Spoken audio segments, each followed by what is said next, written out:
Righto folks, as you can see, nice flathead fell to the prong.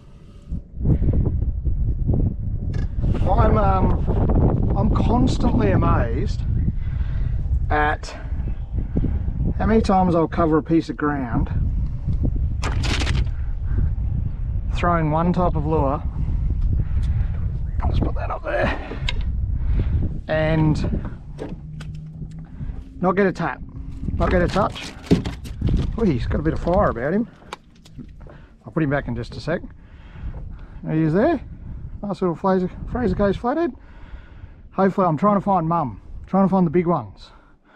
Found a couple of these smaller ones, so I'm thinking I might need to move to another creek, because if there's lots of little ones around, it could be a bit harder to get the females. Sometimes the females eat the little ones.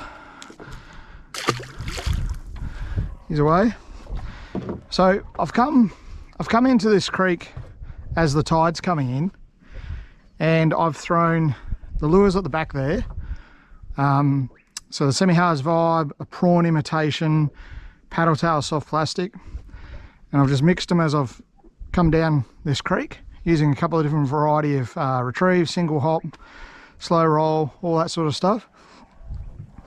Got to a narrow point where I can't really take this size boat any further, turned around, pulled the prong out, first cast, first hop, bang, fish. So I don't know whether they're just following me or what they're doing, but I think that's what I mean by a lot of people ask about colours. They ask about, you know, what's the best lure, what's going to catch flathead all the time, you know, what's the best colour. I'm still not sold on colour. I think it's more to do with profile and what that profile can generate in terms of vibration, wiggly bits, all that sort of stuff. So anyway, so now I'm going to stick with the prong on the way out, because it's the one lure I haven't used up until now, and we'll just see if it makes any difference further out, but initial results are pretty good.